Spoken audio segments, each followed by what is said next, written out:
Recording has started. Welcome to the May 15th study hall, continuing the topic of personalizing the passages in critical reasoning. And just to make sure, if you don't know what I'm referring to by personalizing the passages, then for the more detailed intro, go ahead and check out the recording of last week's session, which is going to be May 8th. But the basic idea of what we're talking about here is that whenever a passage has to do with the actions of people or businesses, you can get better insights by adopting the perspective of the entity or a person whose actions matter most. I mean, if that's not a possible thing, then the next best way to personalize the passage is to make it a dialogue of some sort that is an actual lively conversation. But these slides, we've selected some problems where you can actually take the viewpoint of a certain entity and go from there. And if you saw the session last week, you'll know, I mean, there's a considerable variety to what that entity might be. It might be a person, it might be an animal, it might be a corporate entity. It might be a lot of different things. So we'll see as we go, but there are lots of different perspectives that you might choose to adopt here. And then there is the copyright notice. There it is. These problems today are all from the free part of the GMAT prep software, which is copyright and intellectual property of GMAC. Okay, don't forget your multiple choice answers are there. That's where they are. Okay, let's do a problem. Let me go ahead and pull one up. Let's try one. How about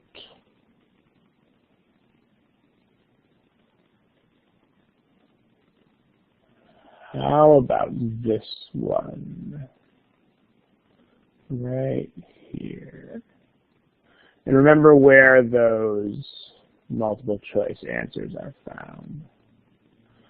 There they are. I'll give you a little bit of time for this one.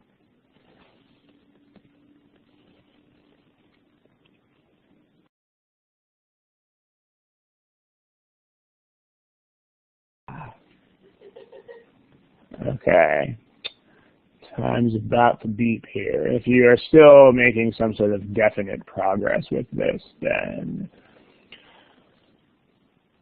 it can take a little bit longer, but if you are honestly stuck, then time to pick something that is a thing.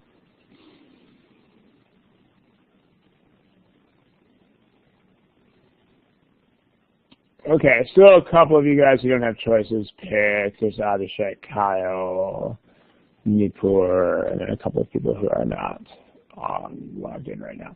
But okay, let's go ahead and start talking about it. So remember, the idea is this is all about people's actions, and in this case it's also about people's perspectives on others. So one thing, I mean, what you should do with these things, it's not going to be the same from student to student, but what you should do is you should play around a little bit with different orders in which to read these things and process them. In general, you always want to read the question first, no matter who you are and no matter what you're doing, because this is where you get goals from. You know, if you haven't read the question, then it's very difficult to understand what's going on at all. So, but once you have a goal and you understand what you're trying to do in general, here's something you might want to try to do, as opposed to your traditional just reading it through once and then going from there. Something you may want to try, this is sort of a mirror of how I would personally scan these things if I were going through them. It doesn't mean you have to do it, it's just something you might want to try. Where first you read the question, because that gives you a goal. It's like when you read an encyclopedia article, you don't just read straight through it. You go look for something that is a thing that you can look for. Same sort of thing here. Find a goal, concrete goal, something to look for. And then what I would do with a situation like this, not with passages that are entirely about weird scientific abstractions and stuff, but at least stuff like this where it's corporations and people and, you know, basically human interaction of some sort or another, is I would browse the passage and see who the players are, so to speak. And then I would make some sort of attempt to decide whose actions or perspective is most important to the outcome. And then I would think about reading more slowly and carefully from that perspective. So this is something worth trying. I mean, at least try it on and see if it works for you. All of this is ultimately a matter of take what works for you and leave what doesn't. But let's do this. So we're thinking about some sort of compromise that's described here. So we'll figure out what that is later. But we need to basically justify a plan that is going to be stated in the thing. So who are the players in this paragraph? We're not reading this totally thoroughly just yet. We just want to see who is involved. So who or what entities are involved here. So you've got executives. You have the corporations themselves. You also have external businesses. Let's just go ahead and highlight some of these things that are in here. And then don't forget the employees within the corporation itself. So you got executives, you've got external businesses, and presumably the people in those businesses, those people are the outsiders. But then when you say within their corporations, those are also players, because within the corporations implies the insiders of the corporation, as Crack It is saying there. So now, whose perspective here is going to matter? And there may be more than one answer to this, but even if you haven't totally read every word with rapt attention yet, you can still see this is a passage about how the executives are perceived, both inside and outside the corporation. So whose point of view are we ultimately concerned with here at the end of the day? So there's the perspective of other people in the corporation. And then there is also the perspective of the outsiders. The perspective of the executives themselves basically is marginal. It doesn't really matter because that's not the issue here. So whose perspective matters is the question. So there's going to be two entities whose perspectives do matter. Those are employees within the corporation, who some of you guys are calling them insiders. And then there's also outsiders. The other issue is because now if you're browsing it, you can think about whose perspective is going to matter more here. So where is the controversy?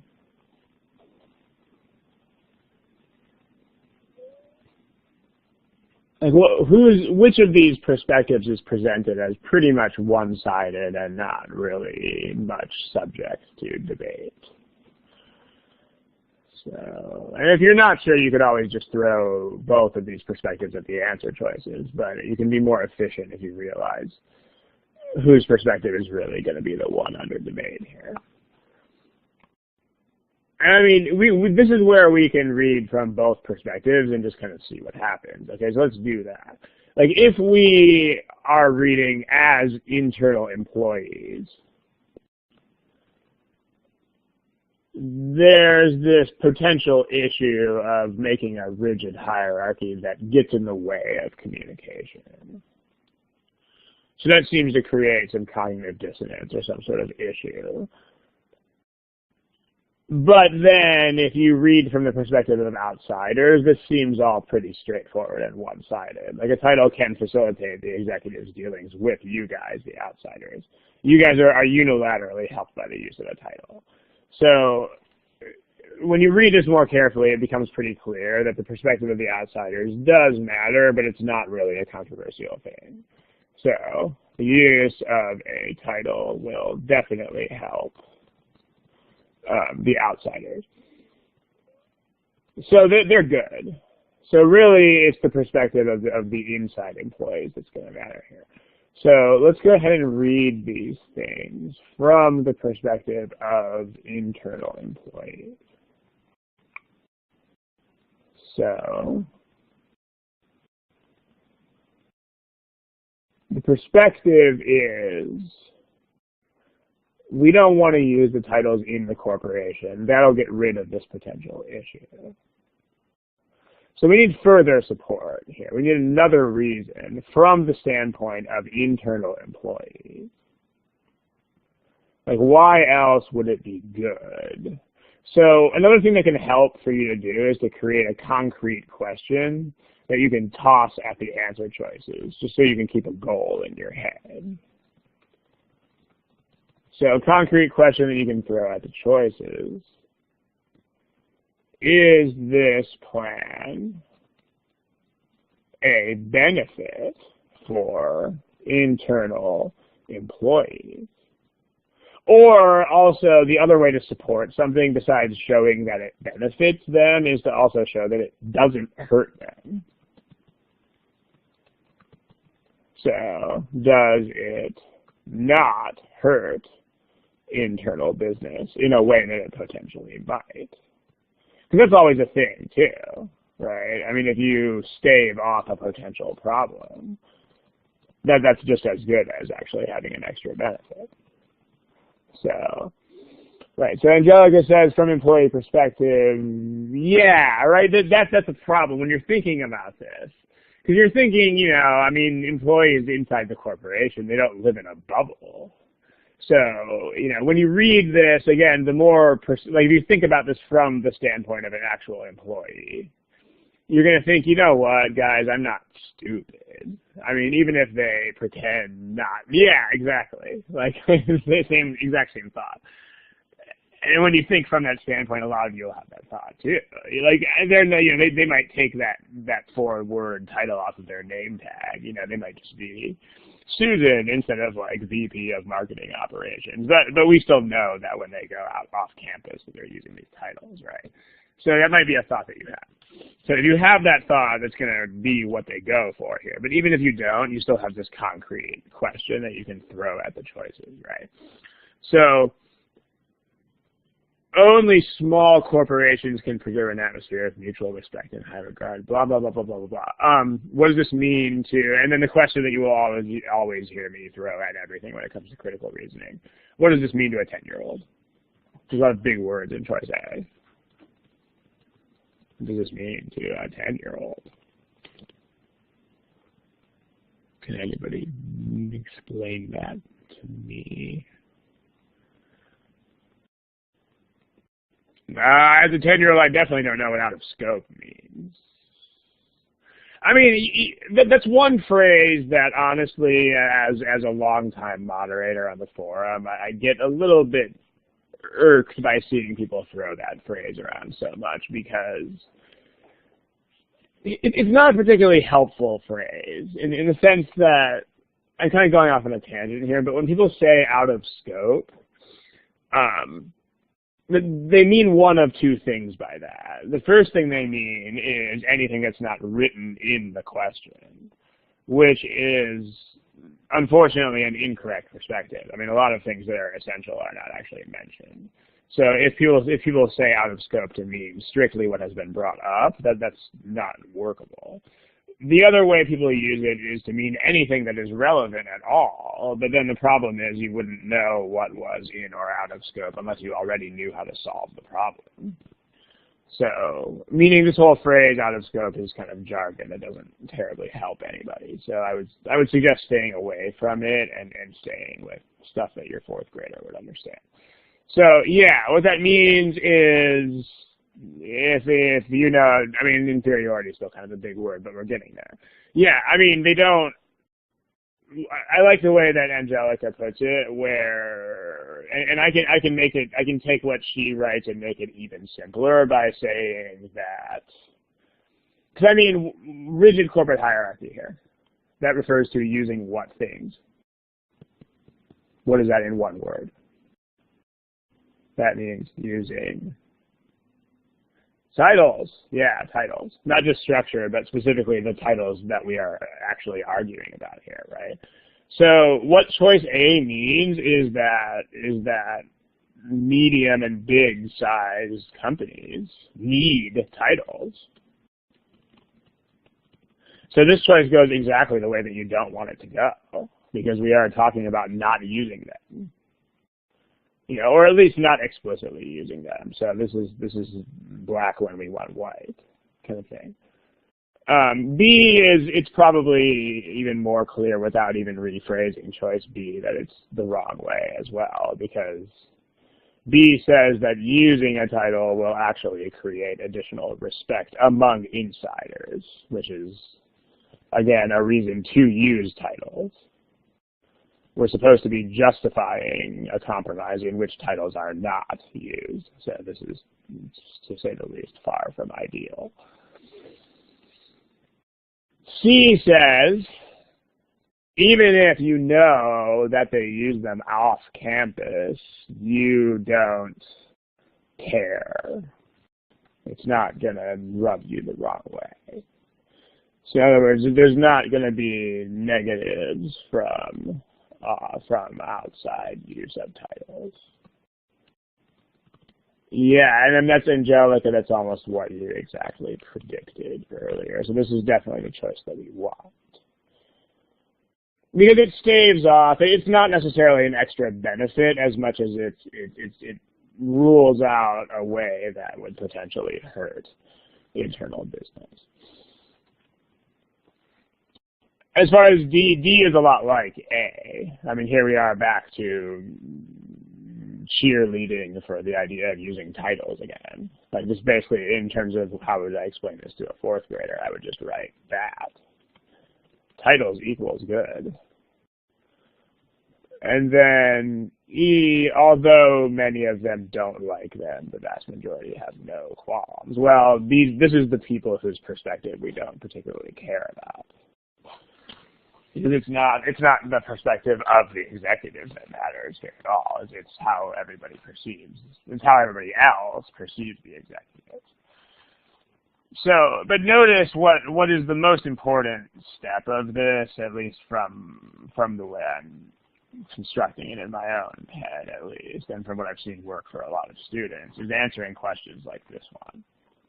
You know, which is not going to be any sort of, it's not a rigorous, methodical thing, and so you're not really going to see it represented as such in things like books and strategy guides, but because it's particular to these questions where you're actually considering human interactions and so forth. But make sure that you take the time to think about this whenever it comes to any questions like this. So, nice. Any questions about this, feel free to put them in the chat box. If not, let's take a look at another one. Let's see. How about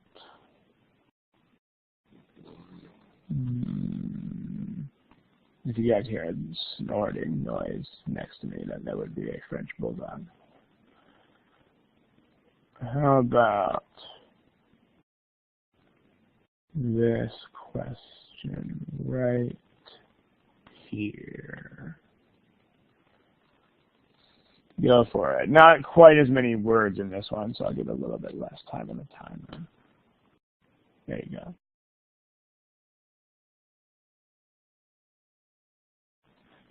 Okay, again, if you have a concrete goal and a solid perspective, then you can keep working here for a little bit.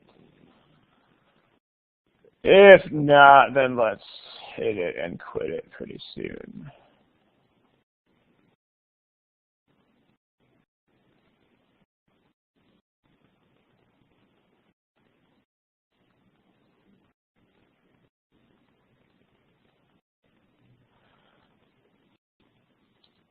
Okay, so I don't normally put answer choices selected on the board, but this has an interesting bimodal distribution type of thing here. Here's the choices that you guys picked. It's basically, I mean, a lot of people have non-responses here, but mostly people are picking the first two choices. So those are going to be the ones that we'll spend more of the time talking about here. But what is, I mean, if you read the question first, this is not terribly specific, but at least you know that you're going to be looking at, it's the same kind of thought process as weakening something or trying to pick out holes in it. So what would make someone's case better or worse here? So now let's talk about what's happening in this thing and see whose perspective is going to be a thing. You have a columnist, but the columnist has an opinion about this, so that's a perspective. Who else is a player here in this whole situation? Which people?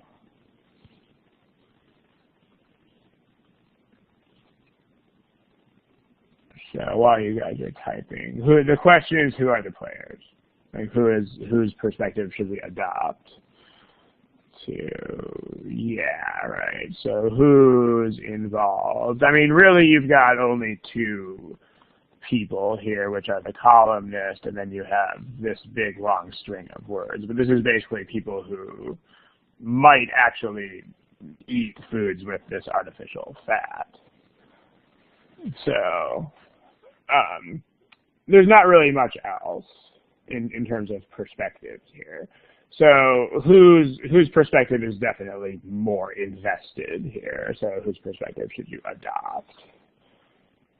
You want to be the people. You want to be the patients who are going to be thinking about whether, because the whole issue is about whether those people should put this stuff in their bodies.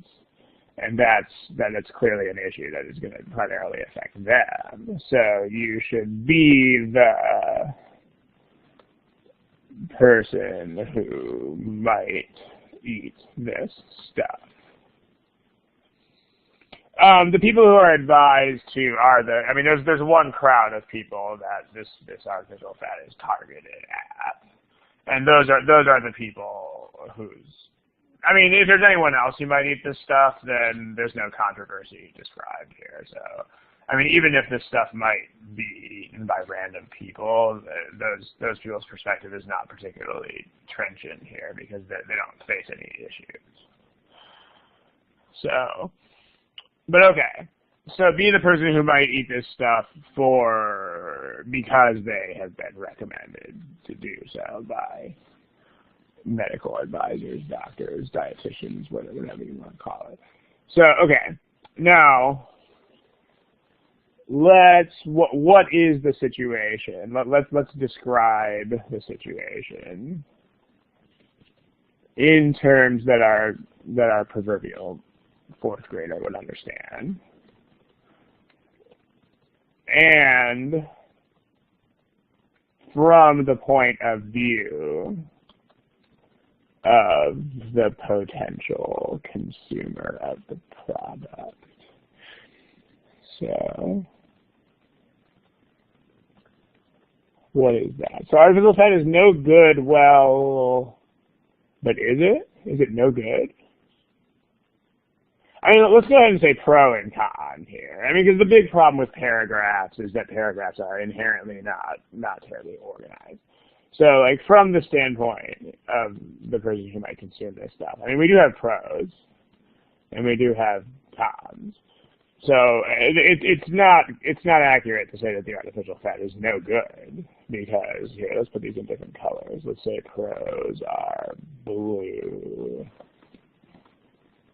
and let's say cons are blue, and pros are red. So, Louisville colors are pro, and Kentucky colors are con. There are pros, right? The pro is that you can use it in normal food, and it has none of the supposed detrimental effect of normal fat. So basically, it's good. It can be used normally and without certain bad things. You don't have to go into what those are. What's the bad? The bad is, so JSB puts it in terms of comparison there. Yeah, it's good in the sense that it's better than, I'll go ahead and just copy that and put it up there in the pro column, because it's a pretty decent summary of it with the greater than sign there. So that is also in the pro column. All right. And then what about the con? What's the con? What's bad about it? The bad thing about it is that it absorbs, it binds to them or whatever, it steals them from you. It steals some vitamins from you. In the same way that, you know, if you are pregnant and you have a fetus inside you, it leaches a lot of vitamins, and so you have to eat more of them, kind of thing. So, right. Okay, so this is your concern. And I mean, the pro is clearly a pro. So this is really going to be the issue for you, right? The issue is going to be what? Like, what are you going to think about? Because they are essential vitamins. They're not just random vitamins that might be sort of pro-salubrious, but you don't know for sure. I mean, these are vitamins that you actually need. So what are you gonna think about here?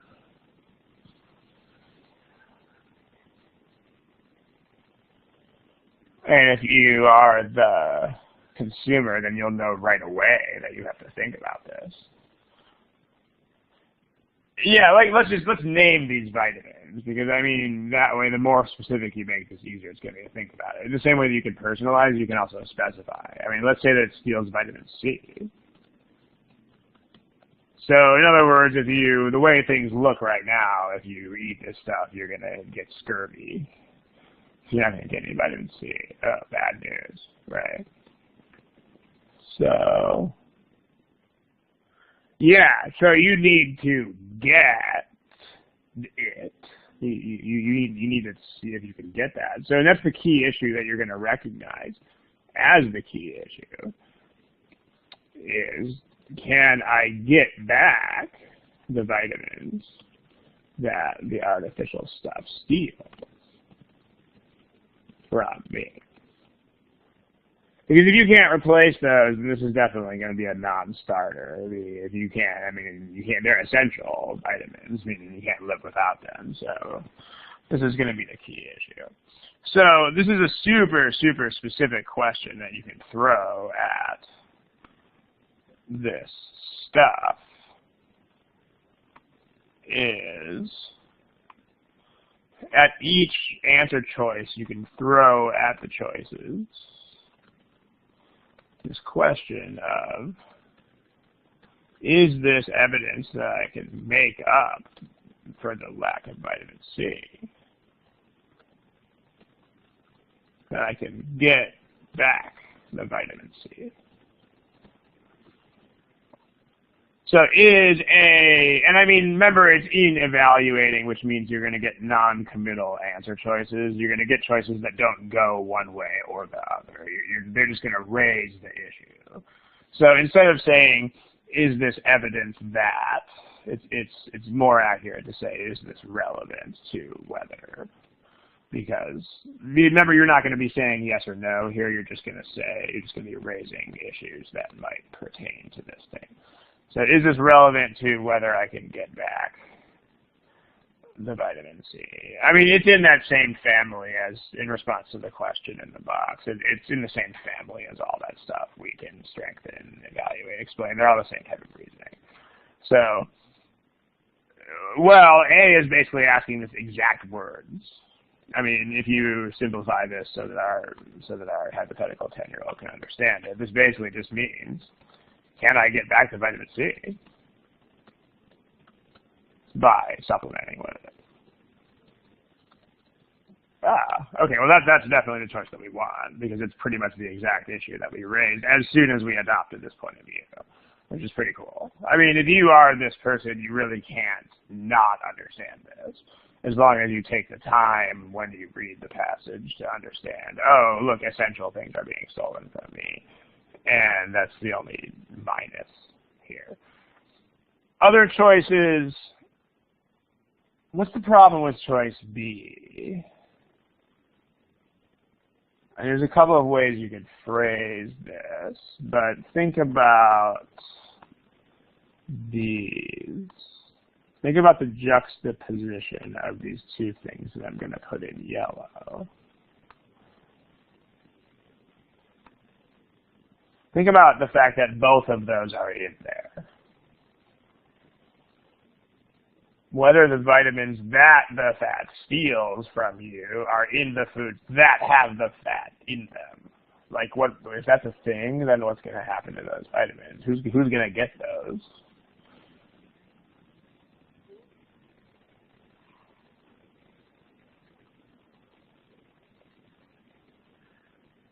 Remember, you got this tug of war for these vitamins going on between you and Olestra or whatever, I guess, artificial fat is on the market. I mean, because A is saying, can you supplement in any way, shape, or form in order to make up for this? Presumably, you are not eating this artificial fat 24 hours a day or 35 hours a day or whatever. But can you ever get it back ever at any point is what A is saying, which is the relevant question. Whereas B is talking about exactly the one time when you would not get it back. Because if you, it's what KN says. It doesn't matter, it's still going to steal it. Because B is the only time, ironically, that it does not matter whether these vitamins are there. Because they are the vitamins that will be absorbed into, that will be stolen by the fat. So the only time you would not want to consume these would be right then and there, would be in the foods that have the fat, because then they'll just get stolen by it. They'll bind it and they'll take it away from you. You're not going to get it. So, yeah, you're going to have to eat these vitamins. You're going to have to supplement when you are not also consuming the vitamins of fat. So B, the problem with B is that it addresses the wrong thing. It addresses when you're definitely not going to get these vitamins rather than when you could get them. C, I mean, you guys are typing some things. I'll wait and see what you type. We'll treat the other choices while you do that. The low-fat diet is completely not the issue here because we're actually taking pains to make sure that people can eat fat. I mean, the whole point of this, if you think about it from this perspective, if you think about being this person, the only reason why you would even be considering this issue one way or the other would be because you don't want to eat a low-fat diet. It would be because you actually want to eat a diet with fat in it. And so you're debating whether to use natural fat or artificial fat. But this is not something that you're going to do if you're considering this issue. So this is, C is exactly what you are not planning on doing, and so it's not a thing. And again, if you are this person, you'll realize that. You'll be like, aha, I want dietary fat. So now that's why this whole thing is an issue in the first place. Whether there are any foods that cannot be prepared, it says that there are, in general, that it can be used. There may be exceptions on the margins, but as long as we know that it can generally be used in place of fat, then we're good. And then whether people can taste it, it might be tough nuts if it doesn't taste very good, but the substance of the problem is health benefits and health drawbacks and the potential danger of having vitamins stolen from your body, not how it tastes. So, Joy says, but I shouldn't have fat, isn't the precondition? I mean, it's not, because if you think about what we're doing is, they've been told to reduce fat intake, but what we're considering doing is, instead of doing this, we're thinking about using this artificial fat, which is kind of like a cheat. It's like a workaround. It's like being able to eat fat without having the effect of it, which is what this red highlight here is. So meaning you don't, if this is a thing that works for you, then you do not have to eat a low-fat diet. And that's the point of it. The point of it is that it lets you still eat fat. That's what you want to get when you read it. You want to get that it's a workaround. I mean, natural fats are what you're being told not to eat, but this new stuff, this new magic artificial fat doesn't have the same negatives, and so it's not prohibited for the same reasons. Let me know if that makes sense. So we got one or two people with some text in their text box. Bethel, you've had some text in your text box for a while now. If you're actually typing something, then I mean, okay, you're not. Yes, you are again. All right. What if that has benefits? What if it does? And maybe you can tell me more of where you're going with that. What if it does? Okay. But what if it doesn't? I mean, you can't make up something like that and then reason from it. You know, I mean, there's no indication that that is one way or the other. You can't just make it up. So, because if you counter with something like that, if you counter with something like, what if it does, I can just respond to you with, well, what if it doesn't? So that's not really an objection. You can't just make stuff up. Yeah, and you're still going to be getting fat anyway if you actually get the chance to use this stuff. But more importantly, you can't just raise random hypotheticals unless there is evidence for them in some way, shape, or form. So hopefully that helps. Okay, I think that's it for this question. No one is typing at this point, so let's throw another one at you guys. How about this? Something like this one you're going to have to read perhaps a little bit more carefully because you have some negatives in here and you have some, the wording is a little bit, at least in my opinion, the wording is a little bit less clear than it is on some of these other pages. So let's take a look at it. Food Basket and Shopper King. Here's a timer for you. Go for it.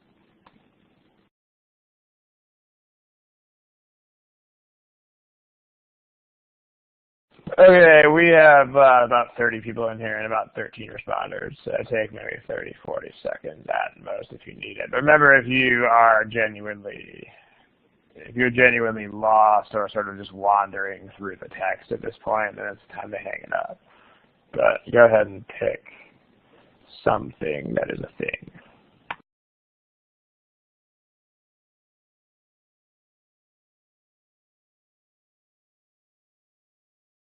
And just in case anybody needs a quick reminder of where the choices are located, that's where they are.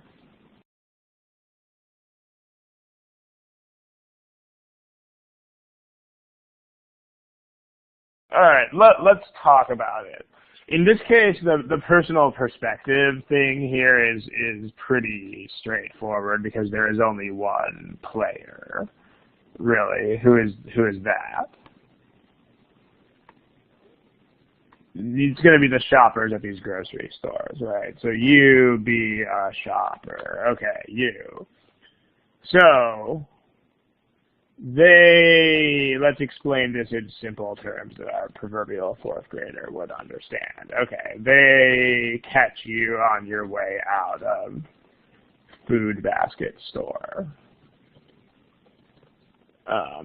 And, you know, what I'm going to do here, I mean, grocery stores are different in pretty much every region of the country, but I'm going to use the names of two stores that exist where, or I'm going to type Food Basket and Shopper King, but I'm going to think about real stores that exist where I'm at. So I would call them Ralph's and Trader Joe's. If you're in, upstate New York, you could call it Price Chopper. If you're in the Bay Area, Safeway, whatever. But whatever helps you actually think about this. Because if you think about stores where you actually buy stuff, then it'll help you think about it. So, but they catch you on your way out of a food basket store. And what do?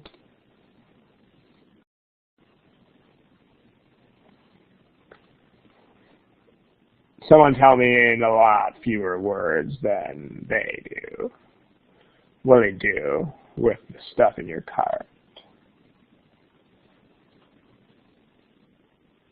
Okay, yeah, they look at what you buy, and they do what with it?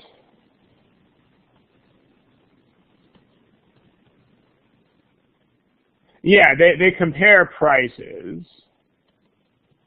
of your stuff between food basket where you actually bought them, where you just bought them, and Shopper King, which is a different place. And then they find that you paid less, as it turns out. You paid less. I mean, they phrased it as the other store is more, but when you phrase it in terms of you as the shopper, that's not really how you're going to think about it. You're going to think about it as you saved money at the store where you bought them. Now, the thing is that, and it might take a couple of scans through that last sentence with the blank in it to really understand what you're even supposed to be doing here. But what you need to do, because the key words here are does not necessarily show that. So what we're doing is we're trying to destroy this perspective. So, and if you give a name to the speaker who has a perspective, then it'll always help you counter that perspective. So someone give me a name. Like who's on a commercial? I mean, this could be something where a commercial actually shows you coming out of the store. And, they stuff a microphone in your face and they say, hey, how much did you pay for these things? It's like an advertisement thing. Who's talking? Give me a name. Jared. I mean, Jared from not Subway, but okay. Jared from Food Basket says, this means you'll always save money at Food Basket. And you want to show that Jared is wrong. So you think, well, no, actually, blank. So you need something that's going to go in this. You need something that's going to go in this blank. I mean, you can think of it as a weaken question. You can also think of it as explain. I mean, whatever it is. But the idea is, because I mean, it's unquestionable that your items actually do cost less. So why might you not? I mean, the question is, Jared says that the prices across the board are less. You're saying he's wrong. So why might your items cost less, even though the price across the board is not lower? I mean, if you can get the question into these words, it's probably pretty clear by this point what the deal is. Like, why might your items cost less even though items in general don't cost less? Well, you probably just buy the stuff that's on sale. Right? I mean, that's the whole point, right? You go to that store because certain things are actually, you buy them because they cost less. It's not they cost less because you buy them there. It's you buy them there because they cost less. You're selectively buying stuff that's on sale.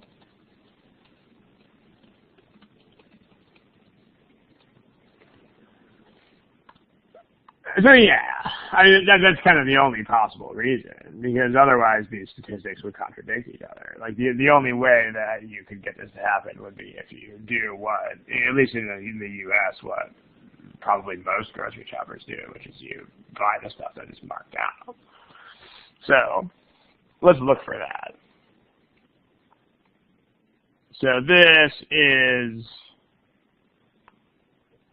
you look for markdowns on stuff and you go to whatever store has them. In other words, you go to the store where your preferred items cost less. That's exactly what we want. And again, if you take the perspective of the shopper here, this is a very complicated paragraph. There's a lot of stuff going on in this paragraph. There's a lot of words. And if you don't adopt the perspective of the shopper, this paragraph can get overwhelming and end with a quickness. But if you do adopt the perspective of the shopper, it's pretty much okay to follow. You know, you can see what's happening here, and you can follow it without a ton of unnecessary pain and indignity. So this is the choice that we want. Let's take a look at the other ones. For shoppers with more than 20 items, is this discrepancy the same way as they observed, or is it the other way?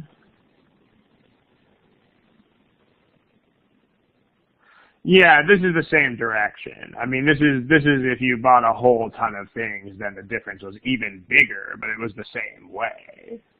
So this is not going to show that it's actually the opposite. So B makes it, like B is, B makes Jared sound like he's right, is the problem. And I mean, the biggest way for you to recognize that more quickly is to make a Jared. I mean, it really is a thing. If you give this person a name, then you will much more quickly realize when he or she is right or wrong. Because it's really hard to think about abstract, headless arguments that are not made by people. Our brains are not terribly good at that. Whereas if you imagine Jared in front of you saying, hey, shop at Food Basket, everybody will save. I mean, B makes it look like he's right. A makes it look like he's wrong. And it's much quicker to make those realizations because you have a person with whom you are interacting. That's what our brains are best at. Many shoppers consider factors other than price. Well, that's nice, but the problem is that this is just a passage about price. Like we don't care at all about non-price factors here. D, variation from month to month. Overall quantity. The problem is that overall quantity is not a thing. Because they were asked what they had bought, but they were not segregated according to quantity. So that's another reason why B is wrong too, because we don't care how many items people are buying. The easier reason to eliminate B is that it shows that Jared is right, but there's also the quantity issue, which is a non-thing. Same thing with D. And then E, I mean, E kind of goes to show that the survey is more likely to have been a fairer survey. Like it eliminates one source of bias in the survey, but it doesn't do anything as far as interpreting the results. It just shows that people taking the survey may not have had a vested interest, but that's not going to help you. Because you want to explain why the reality is white when the survey results say black, which E is not going to help you do. Okay. Any questions about this one? Again, notice the value of adopting the perspective, especially the more words are in the passage, the more important it is to adopt this perspective. And the more convoluted the statements are that contain the key question, the more important it is to do this. Because it's easier to boil it down. That whole simplifying step becomes much easier to do once you figure out a perspective that you can adopt. All right, let's look at another one. What was the problem with B again? The problem with B again was two problems. The first problem is it goes totally the wrong way. Because remember, you are trying to make the case that Shopper King is not actually a savings across the board. And B makes it look like it is. Like B takes Jared's point and just makes it even stronger, which is the opposite of what you want to do. If you have trouble seeing that, just make a Jared. Make a Jared in your head who is obnoxious and yelling at you in a commercial. And the more you do that, the easier it'll be to see this. Like he's yelling at you about how Food Basket is going to always save you money all the time, always. And B makes it look like he's right.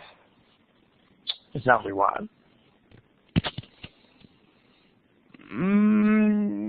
Yeah, maybe, although 20 items versus the entire stock of a grocery store is still not. I mean, it's still a very small sample by comparison. So that if that's a thing, then it's going to be a very weak signal against a lot of noise.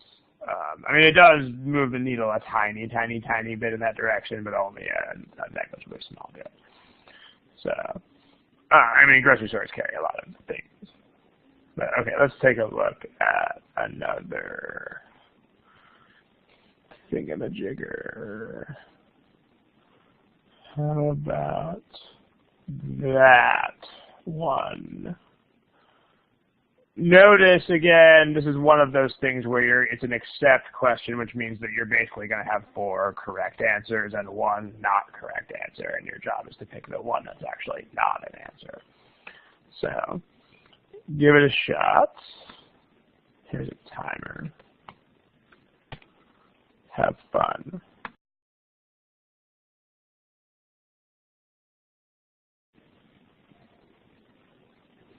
All right. Let's go ahead and pick a thing that is a thing. And we'll take it from there. Okay, a new commercial radio station. So who are the players here? Whose perspective is the fulcrum of this whole thing? Which people? As far as the question of can you personalize all of them, only if they have a personal perspective. So we'll get back to the question in a second. The answer to your question is basically this. Like whenever the actions or perspectives of people or businesses are involved, then you can take that. I mean, there are some passages where these are not things. Like, for example, if you're looking at a per capita statistic and trying to tell why it's not the same as an absolute statistic, then it has nothing to do with personal anything. And if you're talking about, proteins that are on asteroids that fell from Mars, then that's not really a truly personal standpoint thing either. So those are going to be tough. You can still personalize those by just pretending you're in some sort of dialogue, debate, conversation, whatever, and then you can attribute viewpoints to different people. But that's not as distinctly personal as what we're doing here. So, but these involve people and businesses because you have, okay. So, all right, you've got the listeners, but there's another thing too, which JSB was the only one who mentioned, which is also advertisers. Notice the and here. I mean, you want to attract an audience. So you want this audience of people who are, old like me. And then you want, it's kind of a nice smack in the head that my high school music is that old. And you want to also appeal to advertisers. So both of these people's perspective matters. And so what you're best off doing here is going through this thing twice. Because, there's not as many words here, so you're not going to kill a whole lot of time by doing this. But if 2 or more distinct perspectives matter, then you can go through the passage more than one time. I mean, because it's best not to try to jump back and forth between perspectives because that kind of destroys the whole purpose of the personalizing. I mean, you can't, unless you want to personalize in a very schizophrenic sort of way. I mean, here you especially don't want to do that because you don't want to really be an advertiser and the person you're advertising to at the same time. So in that one, the first question we did with corporate titles and stuff, if you weren't really sure that outsiders were less important than insiders, you could have read that one twice, once for outsiders, once for insiders. Same sort of thing here, so let's do that. Let's read it from the standpoint of listeners. So if you are a listener, what does this mean to you? If you are the listener, what does that green underline mean? It means that you are actually going to do what? Yeah, you're going to tune in, right? So if you're the listener, then success means you'll tune in. So forget the advertisers. We'll do that later. So as far as the green thing goes, first read through. You be the potential listener. So be someone who is old like Ron. The question you want to throw at the choices this time is, does this mean I'm going to listen? Is this a good reason why I might tune in to this station? So A means I really like that music, so A is definitely a thing that means I'm going to tune in. Now, and remember what that means is we're eliminating it, so because the ones that, it's the accept, so we'll cross that off in green. In a lot of other places, people that have played the stations and have played the same kind of music have succeeded, which means with both of us, with people and advertisers. So you can, I mean, the point of similarity is that similar markets are not going to be radically different, so that's also an indicator. This means that we're not going to listen to it for music. I mean, it's kind of nice how much they help you in this problem. Because when they have these kinds of things, usually when there's an accept type of situation, they'll give you like 4 things that go the right way and then one that's just sort of irrelevant. But here they actually give you 4 things that go the right way and one thing that just goes in reverse. It goes the opposite direction. So, I mean, C is basically saying I'm not going to listen to music. I'm not very likely, according to this choice, to tune in to a music station pretty much across the board. So that's actually the choice I want, but we'll still continue to read from the other perspective as a review thing. D, I don't care as a listener, so it's not really either way. And E says there's not already, in terms of explain this to my 4th grader, E says that there's no other station in town that I can already tune into where I can already hear this music. So this is definitely a reason why I would tune into the news station, because as it stands right now, there's nowhere for me to go if I want to hear this music. There's no alternative. So it'd be a monopoly in the market. So, okay. So JSP, if that makes sense, definitely not irrelevant because this means that you've got you got an absolutely open market. Now let's read it from the purple standpoint. You be the advertisers. I mean, the ones we've already eliminated, we don't really need to go through again. But you be an advertiser. So now success means that if we underline this thing in purple, it now means something totally different. Someone tell me what this means if you underline it in purple instead of green. Like, what does this mean if you're the advertiser? Yeah, it means you'll get revenue. Like, you'll get business from advertising on the station.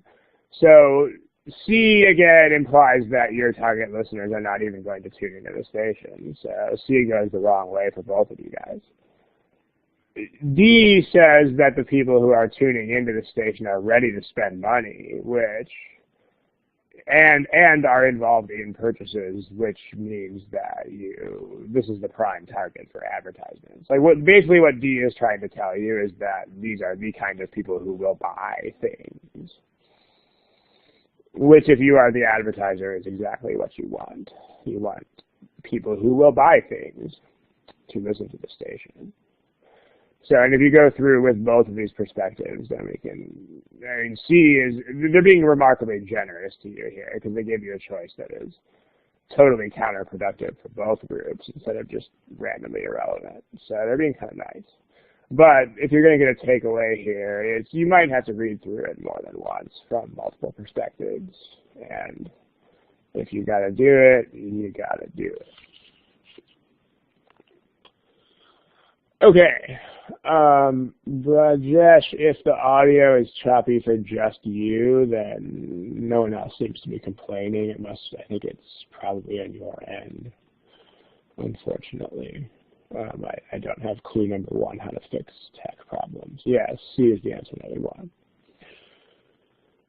Okay, let's see, let's crank through another one here. How about something like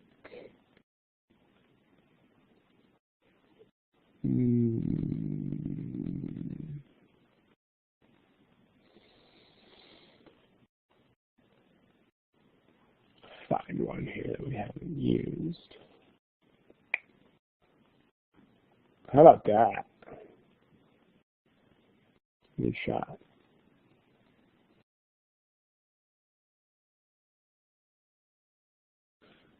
All right, let's pick a thing that is a thing pretty soon here.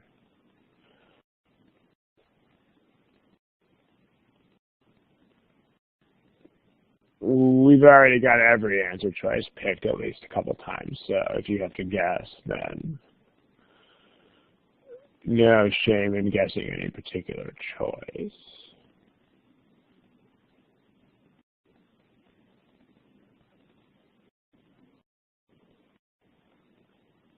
Okay. So let's talk about it. Whose perspective do you want to think about this from? I mean, again, it should be pretty clear whose perspective is kind of the only one that really matters here. Probably not the doctor. I mean, think about whose life is totally affected and turned upside down by this. I mean, the doctor, if they have a good bedside manner, they're going to care. But I mean, the depressed patient is obviously more important here. So, unless everything is dollars and cents, right? So, but yeah, not the doctor's perspective. I mean, the people who, you're talking about people who have severely debilitating mental issues. So those are the people that we care about. So viewing it from the point of view of the depressed patient, U equals severely depressed patient. You know, like full-on suicide attempts kind of thing. I mean, personalize it however you want. You know, you're Kurt Cobain or something. What is going on here?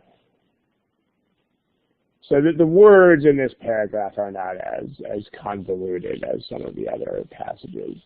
But let's take a look at it. So if you skip a night's sleep, your depression goes away. Yeah, it goes into remission, so like cancer does.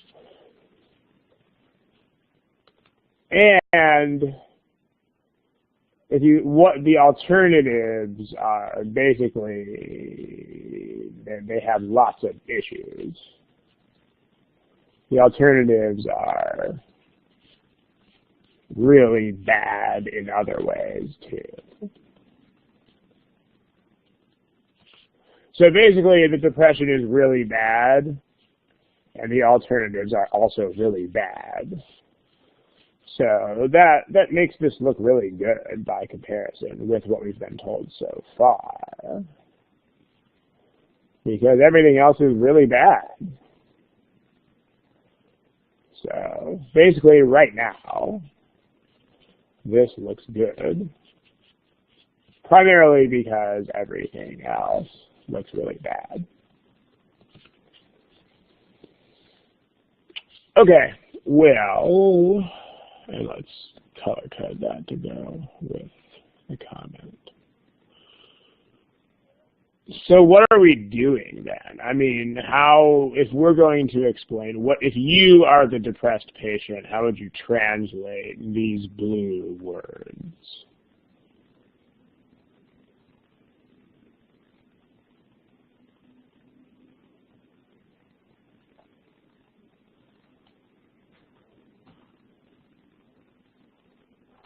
Yeah, why are you not doing it? Because, I mean, why is it not used as a treatment? I mean, again, assuming at least that the establishment actually wants to help you, which, given the experiences you've had with the U.S. healthcare system, you may not even think that anymore. But let's just think that that's a thing here.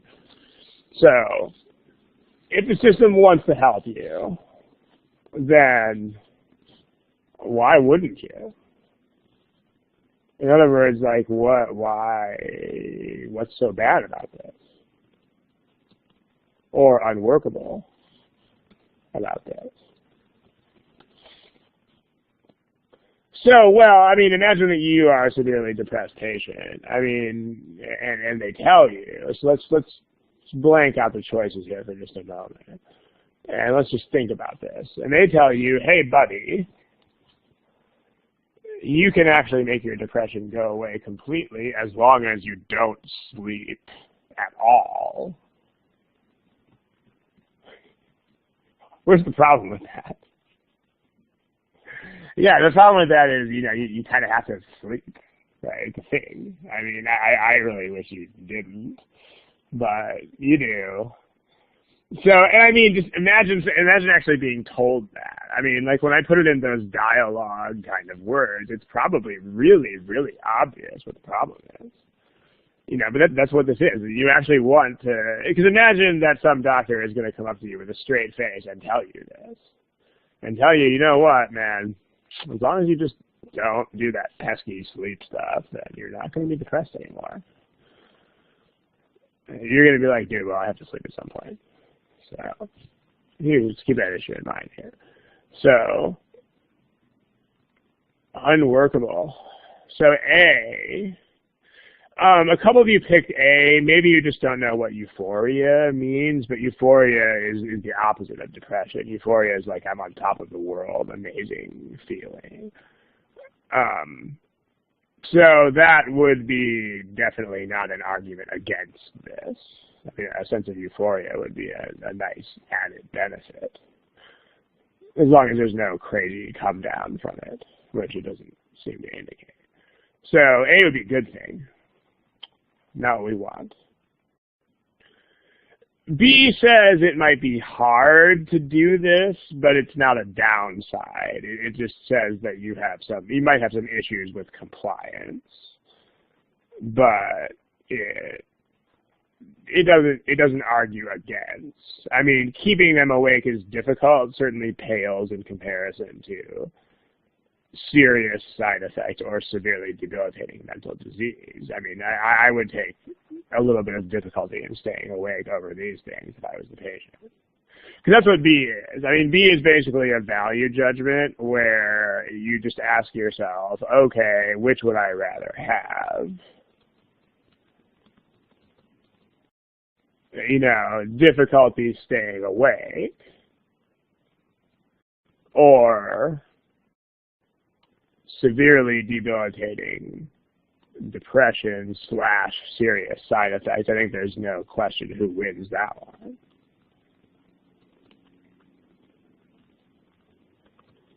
Right. I mean, I think that I will take a little bit of difficulty in staying awake. So that's Yeah, so that's what's not, what Adam is raising is the only thing that's not already clear, is whether one night's sleep is the issue or if this is forever. So that's what's cleared up by one of the choices, which we'll get to. C says prolonged loss of sleep can lead to temporary impairment of judgment. But again, this is the same kind of issue that you're presented with in choice C. You got to ask yourself from the standpoint of someone with severely debilitating depression, like severely debilitating. You basically cannot live your life, is what severely debilitating means. Your other option is serious side effects of drugs and electric shocks versus, temporary impairment of judgment, like having, being a little bit buzzed. You're going to have a hard time arguing that this is worse. I mean, this is definitely not as bad as the existing options. So it's like B. I mean, it's a thing, and it's not pleasant and totally wonderful, but it's also not nearly as bad as this or that. Yeah, we're willing. It's a lesser of two evils kind of thing. In this case, it's the least of three evils. And then D says we don't know the origins of things, but that doesn't matter because we're only talking about what responds to what and what doesn't. I mean, as far as we're concerned, the mechanism could be pure voodoo magic. We don't really care. Like, we don't really care about the why at all. We just care about the what. We just want to know what works, not why. Because honestly, if you can lift their depression, they don't care whether it's brain chemistry or voodoo magic. They don't care. They just want the depression to go away. Yeah, and then there's also a conflict, as Joy points out. There's also a conflict between a night's sleep and prolonged loss of sleep. That those don't really line up. We're not guaranteed that this is going to involve prolonged sleep deprivation. And whereas E confirms that this is not just one night that you have to do. Because, I mean, when you read the original, it's possible that all you have to do is miss one night's sleep, and then you're a happy, smiley person. But E rules that out. Like, E says that this is only a viable treatment for as long as you can stay on zero sleep. So that's what that means. Like, the treatment will only work for as long as you can stay on 0 hours of sleep, which means that it's basically not really a thing. Yeah, it debunks the idea that it's only one night. It means you're going to have to do it forever, which just means that it's non-viable. I mean, it sounds like a nice plan until you realize that. Until you realize that it's not even going to kick in until you're already sleep deprived. And then only as long as you can stay that way. So it's non-viable. You can't maintain it. So you're going to still, it's not only that E is stronger than A, it's that E means that the treatment cannot work because you're going to go back to the full force of the depression. So what E means is that you're going to stay awake for longer than you should, you're going to be exhausted, and then as soon as you go to bed, as soon as you crash, you're going to have the old degree of depression back again. It's going to be worse. Like, you used to be just depressed, now you're depressed and sleep deprived. Not so hot. So, there you go. Again, D is not, because we don't really care about mechanisms, right? We just say that, I mean, mechanisms are not treated here at all. We're just saying there are treatments like drugs and shocks which do some things but do some other things that are bad. We don't know or care why. And then a study says that when this happens, we also don't know or care why. Like, the origins of stuff are completely irrelevant here. And yeah, Romit also, for a small percentage of depressed patients, also weakens the force of this. But you don't want to weaken the force of A anyway, because A goes the wrong way. I mean, A is black when you want white. Like A is actually a positive. So it's good to notice that as well, but the fact that it goes the wrong way already means that we don't even need to go there. But that is also a thing. All right, other questions? But it's good to notice those kinds of qualities just in case you should see them in another context. So, yeah. But notice how much it helps to take on the viewpoint of this person. Like if you are someone who faces a debilitating mental disorder and your only other options are electric shocks or drugs with serious side effects, then you're going to be pretty open to things like B and C. Those are going to be fine with you. And you're not going to care about D. You're not going to care about what your textbook says about this stuff. You just want to stop feeling this way. Yeah, and this sort of thing that Romy raises in the window is an issue. Like you have to be sort of schizophrenic about this. You have to be a different person each time a different perspective is thrown at you. But it happens. I mean, you're probably used to that with other tests, too, of just taking on a different kind of thinking when you do that. Temporary relief as A. I mean, euphoria is good, right? I mean, euphoria is not bad. Euphoria is good.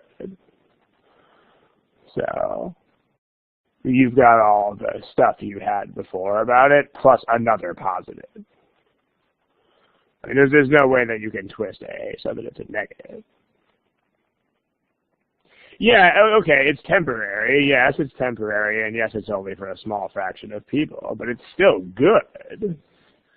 I mean, you can't, you're not going to, you can't argue that a good thing that goes away is suddenly a bad thing. I mean, it's still a good thing. So, again, just make sure that you're a 10-year-old here. You're not over-analyzing and over-twisting and doing multiple steps of reasoning. You're 10 years old. Things are either good or bad, smiley face or frowny face, and that's kind of what it is. Make sure you don't go much past 1 or 2 steps of reasoning here. Yeah, I mean, A is totally a pro, and that's what it is. It's a pro. You're not going to get that to be a con. Because, I mean, like, think about applying that to other analogies. Like, I mean, with that, if we're going to reason that way, that would be like saying painkillers are bad because eventually they will wear off and you will feel pain again. I mean, that's not a logical way to think. I mean, painkillers, if they kill pain, it's good. I mean, everything wears off, sure. Okay, let's kill it. And we're going to do some more of this. We got a few more of these boards. We might even have 2 more sessions worth of these left in the boards. But it seems like it's cool. It seems like you guys are in the discussion a little bit more than usual, too, so that's always good. And remember that there are 2 weeks off after this one, so the next meeting is, I believe, in 3 weeks from now. So the 22nd and the 29th are off. So that means it's June, whatever it is, June 5th, June 6th, something like that. And as far as practice for critical reasoning, honestly, between the official guide and the GMAT preps, it's a lot of problems. I mean, if you feel like you need more problems than that, it probably means that you've got a little bit too much quantity and not enough quality going on. And I'd suggest that you revisit the existing official materials, because it's very hard to find other resources that even sort of kind of approximate the official style and the official way of making problems. It's very hard to find that because it's a very specialized undertaking to create those things. I'm going to go ahead and stop the recording here.